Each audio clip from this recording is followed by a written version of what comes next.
Hello everybody, it's Foo here, and today I wanted to talk to you all about Galarian Darmanitan and its vastly inferior ability in Zen mode, which is way more stylish, so that's why we're talking about it on this channel. I've got a pretty fun, gimmicky team to show you today, which I can't wait.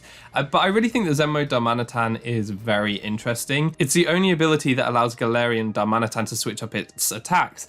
But not only that, it allows it to switch forms when it drops below 50% of its health, and it becomes a lot faster and more powerful as well, and it gains the fire typing, which is good for adding same type attack bonus to fire type moves, which have pretty good synergy with ice type moves. You just need to make sure you have coverage for fire and ice types. I think the best way to show you the team is just to get straight into a battle, but before we do that, if you enjoy the content on this channel, please leave a like and consider subscribing for more content. You can ring the bell as well to make sure you don't miss a video, and maybe join me on Twitter at SJ900 as well, because we have a lot of fun over there. So anyway, let's get into the first battle and I'll explain the team as we go. So my opponent's going to lead off with Jirachi and Cinccino, because this was filmed when the Battle of Legends online competition was going on, and a lot of people were trying to use some interesting legendaries on kind of normal teams, which was really cool to go against. On this first turn, I'm going to go for a Protect with my Darmanitan, expecting maybe an Iron Head into it, but I can go for a Rock Smash with my Urshifu through the Protect to drop my defense stat for no reason, but to activate my weakness policy and put me in the Zen mode range. I'm below 50% health, so at the end of the turn, I'm going to change into Zen mode. And that's a pretty cool way of being able to guarantee that you get Zen mode without Darmanitan taking any damage on the first turn because of Protect. So I like this combination quite a lot.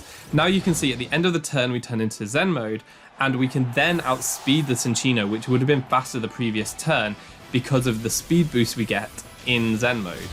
The Jirachi goes for a Doom Desire. We actually outspeed that with Urshifu this turn, which means that it's probably like a modest set or something, but we can take that out too. So that worked out pretty well for us because we dodged the Rock Blast on the first turn and we could outspeed and KO on the second. Now my opponent's going to bring in a Porygon Z and an Urshifu. I was concerned that the Porygon Z might Dynamax, and I wasn't confident that we'd take it out without a Dynamaxed Darmanitan here, so I just Dynamaxed to get the max move power boost. At +2 attack with the massive attack stat that Darmanitan has, I'm quite confident that a max move will take out even a Dynamax Porygon. So I was quite confident here that we'd be okay, and the opponent does go ahead and Dynamax. Turns out though that they want to Dynamax their Urshifu, which kind of makes sense because it is the water type Urshifu, so that means that my fire and ice type attacks are going to be resisted by that Urshifu, which isn't great. But what we can do is just go straight for our max Hailstorm against the Porygon Z. This was in a plan to like take out a max Porygon Z and then break the Focus Sash that the Urshifu might have, but it's maxed now, so I'm not really going to be taking it out in one hit anyway, so that didn't come to fruition. I go for the close combat here just to get as much damage as I can on that Urshifu, but obviously it's not doing very much because it's max Urshifu with a really good defense stat. And they go for max Airstream into my Urshifu, which is not great. It gives them a speed boost to allow them to outspeed my Darmanitan on the following turn, and also takes me down to my Sash, which I have unfortunately broken with my own Hail. So that turn didn't go the way I expected it to go, but I don't think we're in an awful position here because of the Pokemon I have in the back. I do have a Talonflame. I could just go for a flying type attack this turn, but seeing how much close combat did, I wasn't confident that a weaker Talonflame's Brave Bird would take it out there. So I thought the better move would be to go for a Tailwind and go for like a max Flare against the Urshifu to set up the Sun. It means that my Darmanitan does outspeed the Urshifu, and it would be able to KO next turn with another max Flare if the Urshifu decided to focus down on Talonflame. But it does focus down on Darmanitan. That's fine because Talonflame's still around, so it can go for a flying move the following turn, and also I have a Corviknight in the back, so I probably was alright even then, but I've got two birds. So that's pretty good.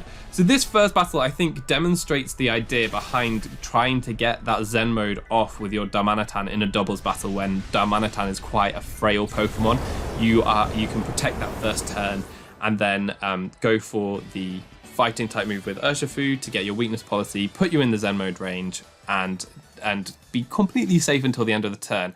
I think that's my one biggest gripe about Zen mode, is that it doesn't happen immediately. It happens at the end of the turn. If it happened immediately, then you could do some really cool stuff with like Mach Punch or Vacuum Wave Pokemon to put Darmanitan in range of Zen mode right at the beginning of the first turn, so that it could get the Zen mode speed boost straight away and outspeed your opponent straight away, and that would be very cool to see, but that's not the case. So you have to be very protective against your Darmanitan by using Protect.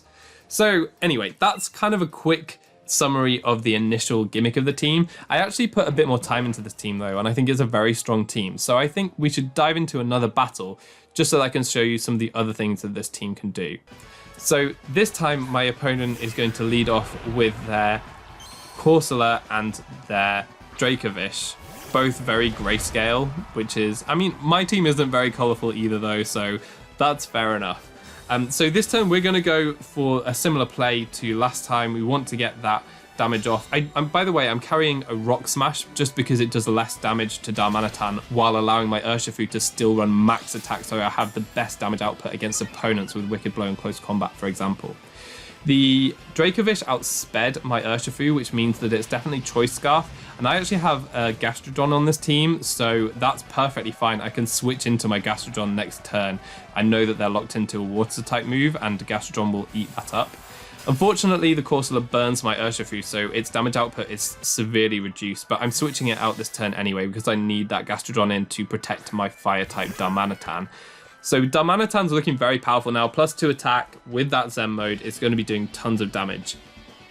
Fortunately, Dracovish doesn't predict the switch into Gastrodon. I get the Storm Drain with that special attack boost, and I just go straight for a Fire Punch into Corsola, knowing that it can't Will-O-Wisp my Darmanitan because it's fire type now, which is really cool.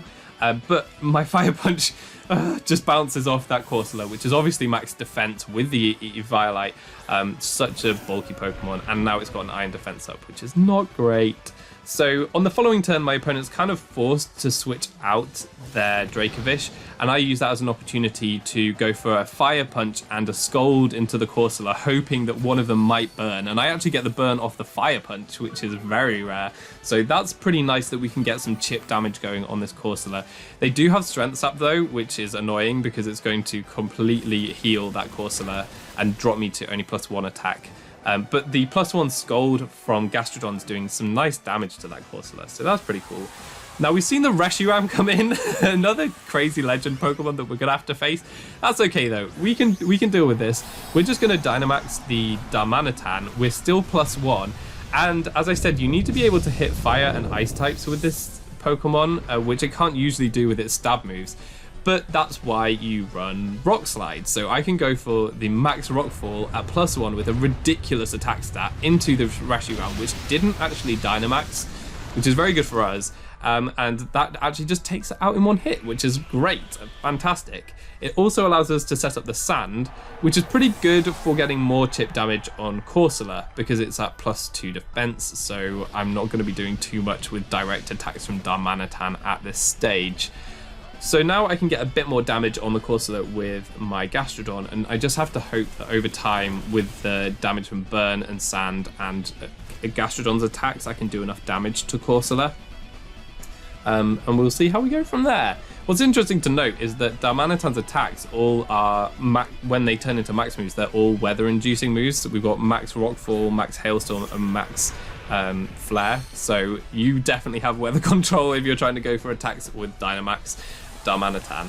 Now the opponent brings in their Choice Scarf Dracovish and they decide to Dynamax it, which is an interesting choice. It means that my Darmanitan is definitely going to outspeed, which is very good for me because they lose the effect of their Choice Scarf. However, they can't. It makes sense because they can't go for Choice Scarf Vicious Rend while Gastrodon is in play, so they'll definitely need to try to deal with that. I go for a Max Guard here to try to protect my Darmanitan from any like Choice Scarf Rock Slides that they could have been going for, but instead they go for an extremely powerful Dragon type attack into my Gastrodon. That's a critical hit, which is why it did so much damage. They also reduce my attack again back to neutral on my Darmanitan. But one of the main reasons I went for a max guard this turn is to prevent the Corsola from going for a massive strength sap and healing itself. So because I protected myself, I'm now able to just take out the Corsola there, which is very good. But I get curse bodied, which means that I can't go for earth power on the Dracovish anytime soon, which is not ideal. So the opponent has one more Pokemon left. Gastrodon's looking very unhealthy, which is scary because if it faints and the Dracovish is still around after its Dynamax, it can just go for Fishious Rends. So I want to deal with that. But first, let's deal with this Jirachi that's just entered the field. At neutral attack, with a Max Flare is obviously going to take out Jirachi because Darmanitan's insane attack stat is able to do that. Base 160 is nothing to scoff at. That's insane. And the Dracovish here is actually just going to deal with the Darmanitan once and for all by going for the Max Wormwind. That's fine with me. My Darmanitan didn't have great damage output against the Dracovish anyway. In fact, they were probably best served targeting into the Gastrodon, but maybe they thought Jirachi would survive a hit. I don't know. It allows me to get a recover off right here, and that puts me in a pretty good position. Although I'm still scared about the damage output from Max Wormwind. It did so much with the crit. I'm not sure if I'm going to be able to survive another one, but that's where another gimmick on this team comes into play, which I absolutely love, which is coaching Urshifu. Very, very cool. And what it does is it gives my Gastrodon an attack boost, which is completely irrelevant, but a defense boost, which my opponent definitely didn't see coming because they do go to try to target down this Gastrodon. After the defense boost, there's absolutely no way that Max Wormwind is KOing. I eat that up with ease, and I can go for another recover, which is great. I mean, I've got another attack drop on Urshifu, and it's burned, so Urshifu's not going to be doing much damage at all. But Gastrodon's still here at +1 special attack, so it's looking pretty good.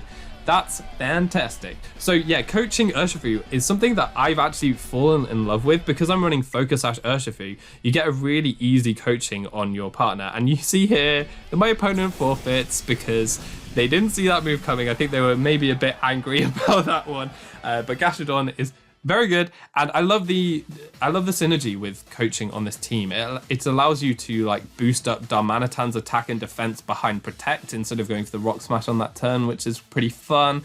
It allows you to boost up the defense of Gastrodon. I also have Corviknight on this team, which really appreciates coaching support. So I think coaching Urshifu is definitely a phenomenal Pokemon, and I love it on this team. I think it's fantastic synergy.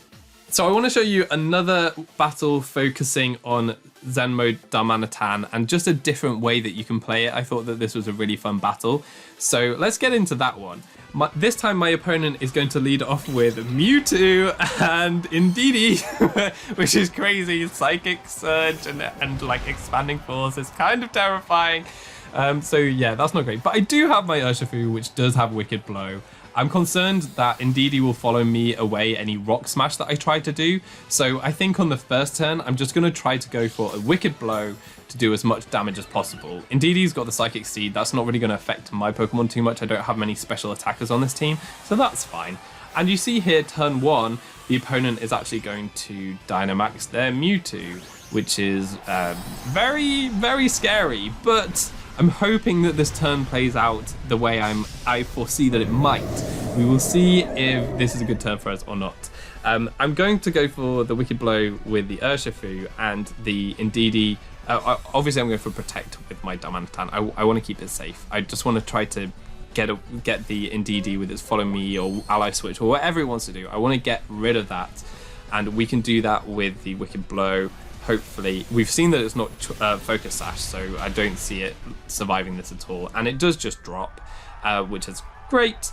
Now we've just got to see what the Mewtwo does, if it has anything to touch my Urshifu, or if it's going to target Darmanitan. And we see here that they go for the Max Flare, which doesn't KO. It puts us nicely in Zen Mode range. It also gives us our weakness policy, and it sets up the sun for our stab fire type moves. So that was a pretty good turn for me. And this is where, you know, using Protect with Darmanitan when you're expecting a super effective max move into that slot is really good. And what's great is that most Darmanitan that you see hold a choice item because they have the Guerrilla Tactics ability. So pairing that with a choice item is fantastic synergy. No one expects Darmanitan to carry Protect. So that's really good. It works in our favor so much when trying to use Zen Mode because they'll just target into that slot with their super effective max move. not expecting the protect, not expecting the weakness policy, not expecting the Zen mode. Now we can Dynamax to avoid any KO from like a very powerful choice band Grassy Glide, just giving us extra HP to survive that, but also to avoid any potential flinch from a fake out from the Rillaboom that's just entered the field. And that's what happens. If Fake Out comes out, we can obviously survive and obviously not flinch and just go for the Sun boosted Max Flare that the Mewtwo has graciously gifted to us.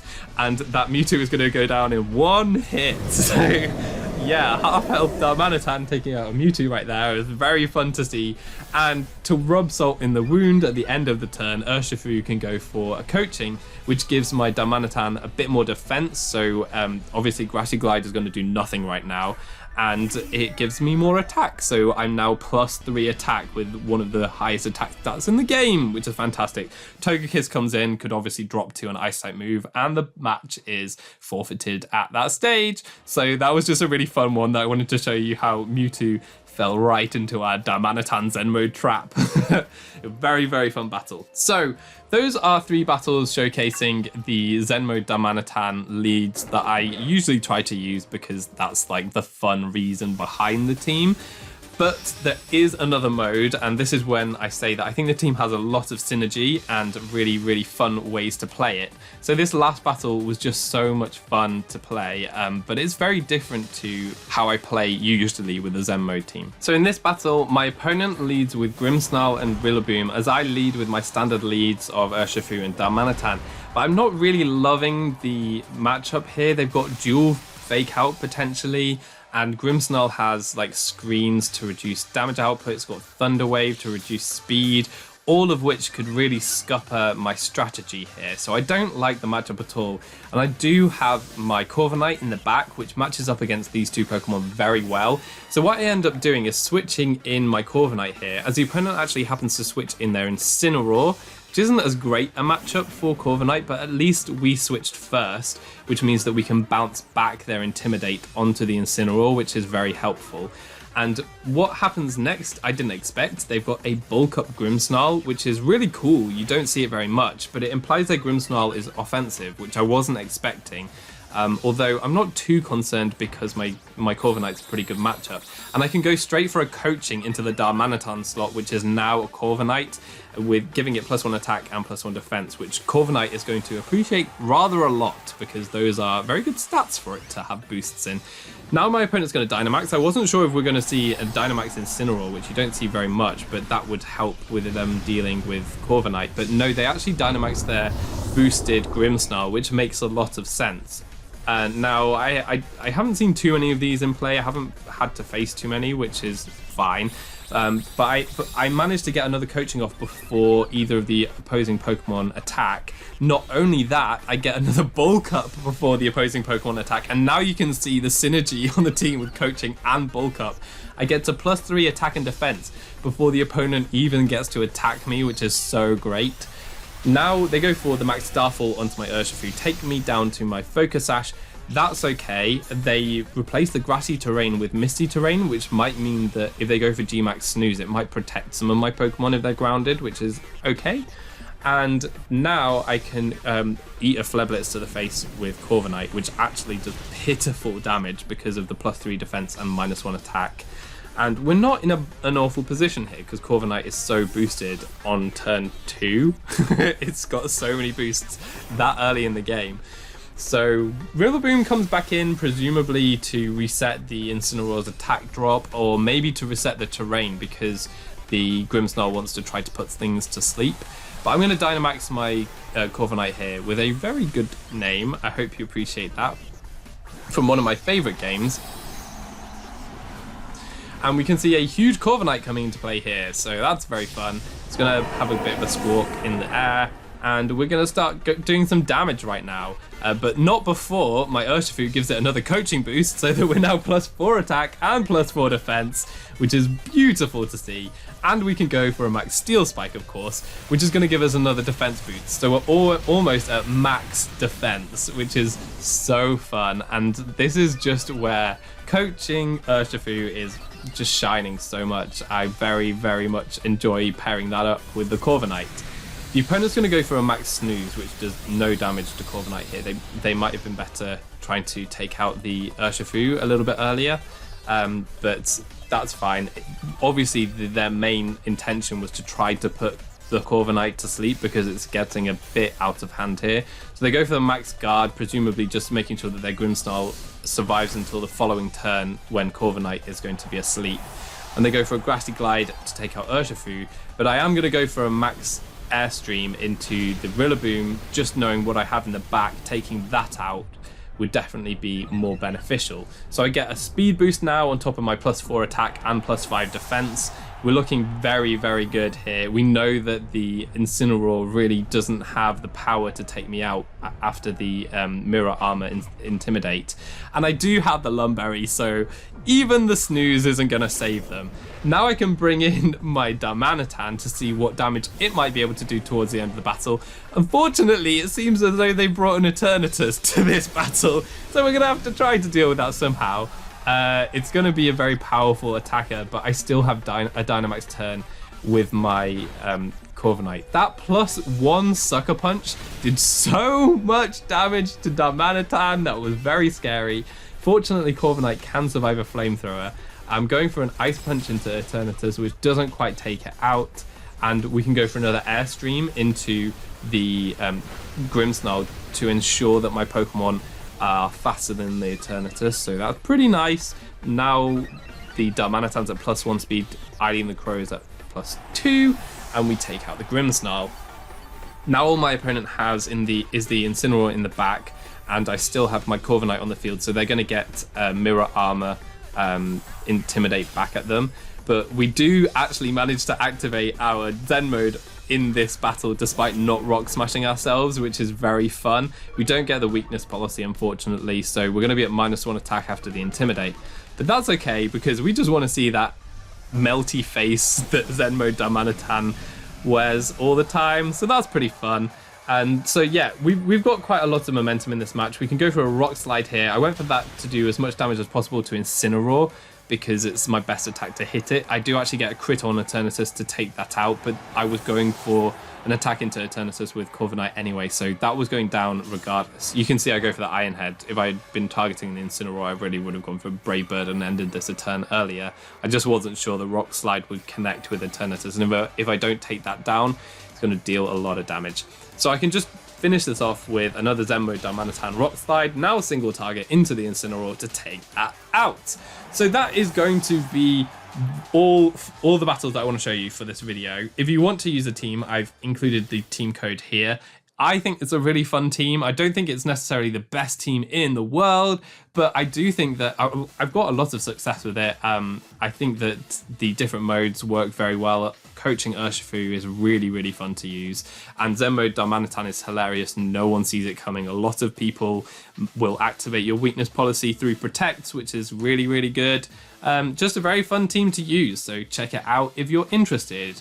As I said at the beginning of the video, if you enjoy this kind of content, then please subscribe for more, leave a like to help promote the video. And all that's left to be said is I've been Foo, you've been awesome, and hopefully see you next time. Goodbye.